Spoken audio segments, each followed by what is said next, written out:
Its shape is like a bullet in the wind. Much of our inspiration is taken from observing nature around us and like living creatures in the animal world, lions and tigers. This motorcycle has two eyes.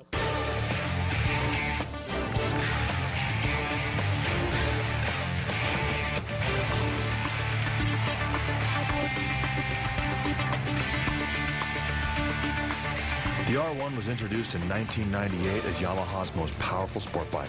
It had a 998cc motor producing 150 horsepower.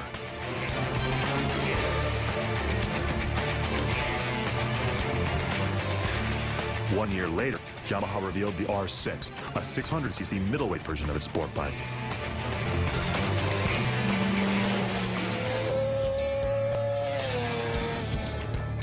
Both machines continued the Kondo connection of man and motorcycle. The most important thing about the R1 is the performance leap it represented in 1998 when it first came out. It was like nothing else. You know, we're used to incremental increases. The next year is last year's bike plus 3%, maybe 5%, you know. Up to that point, nobody had built a leader bike quite like it.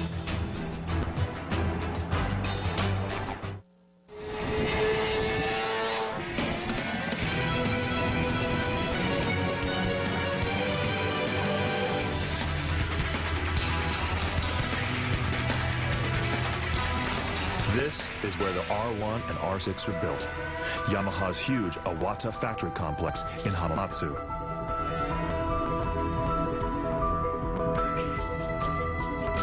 Iwata Building Number 1 is the final assembly plant for Yamaha sport bikes. On our newest bikes, the biggest challenge was developing electronic engine controls that would help the rider and provide more of a human sense or human feel to the bike.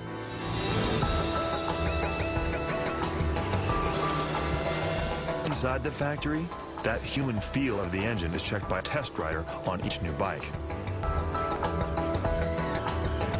Each bike has what's called a fly-by-wire control system. Instead of traditional cables, a tiny computer connects the throttle to the engine. That computer can make 1,000 calculations a second as it constantly monitors and adjusts the engine's fuel and air mixture. It's got fly-by-wire throttle, which to me, that's what we should be doing. We should be leading with technology, getting rid of cables and getting rid of those things and working toward electronics. Now, I'm not saying I want every one of my bikes to be cutting-edge technology, but when I go to the dealer to buy a new bike that I can take to the racetrack and go quick on and enjoy, I'd like it to be up at the forefront of technology.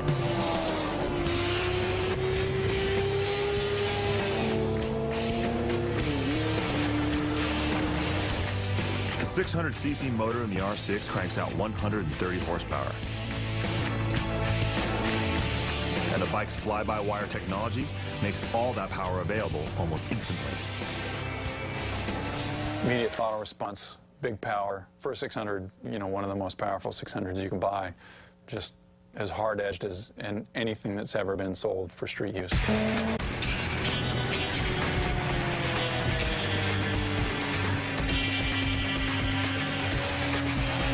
The new R1 engine puts out 158 horsepower sitting still. But beauty can increase performance. 4 special vents carved into the R1's bodywork create a vacuum effect.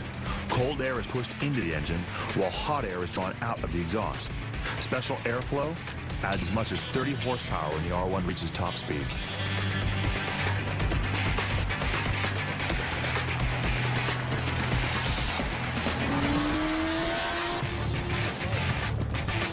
Both the R1 and the R6 have what Yamaha calls a human feel. It's one way to describe the relationship between man and machine, a relationship based on good communication between bike and rider. The R6 communicates, and that's why I think so many people go quick on it. That's why it's a secret, and that's why so many people love the R6. It talks to you and tells you where the limits are. The R6 is light and quick and very easy to turn in a corner. The R1 is more powerful and has a very strong torque curve, which helps it accelerate very quickly. The Iwata factory complex has been building Yamaha's latest generation of sport bikes since 1998. Things here change quickly, with new R1 and R6 models being introduced every other year. The development of a sport bike is very difficult because as soon as a new model is ready for production, you must begin designing the next model that will replace it. There's one constant here. Each new motorcycle reflects Yamaha's philosophy of making motorcycles that look good and are fun to ride. Our emphasis in building sport bikes is to make them handle very well in corners and accelerate very quickly, because that's the way many people like to ride.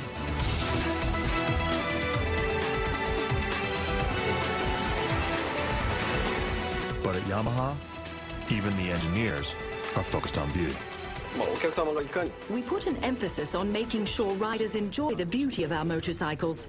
So we think it's important to study beauty and figure out ways to balance the beauty of the bikes with the performance of the bikes. Beauty and art shouldn't be separated from performance and efficiency. And Yamaha has that pretty clearly. You look at the way their bikes flow together and the way they choose the materials, even the colors, right? Even the wheel colors and the way they finish the fork legs. You can see Kondo in those bikes. I think one of the greater successes of the R1 is in terms of styling, because they established a look and they haven't really departed from that look. You see an R1, you know it's an R1.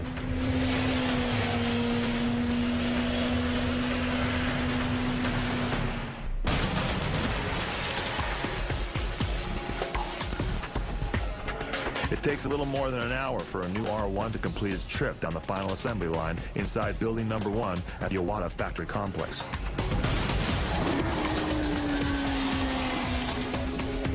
When it's finished, it's more than a motorcycle. It's a mechanical object designed to marry man with machine.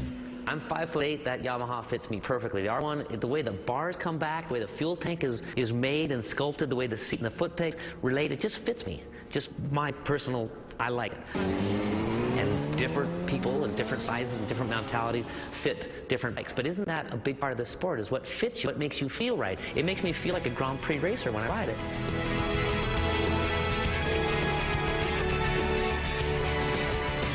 The emotional or feeling side of the R1, that's Kondo. But would Kondo keep Yamaha successful on the racetrack? The only way to find out was for Yamaha to go racing at the World Championship level.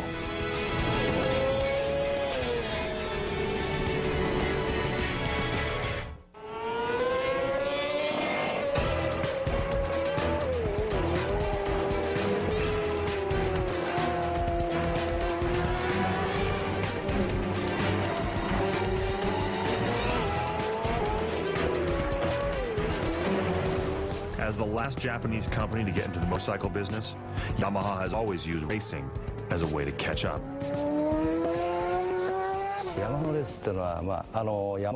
Yamaha has used racing to develop its motorcycle since the beginning of the company.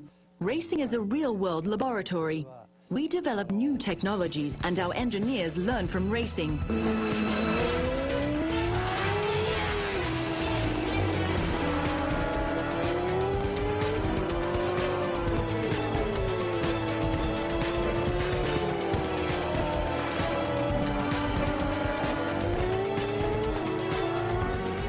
Three American riders have played a huge role in Yamaha's racing history.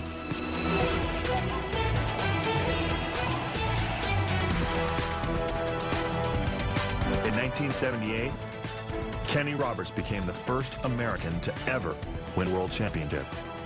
This is the bike and the man that coached so many of us on motorcycle riding and sport bikes. Kenny Roberts on a Yamaha YZR 500.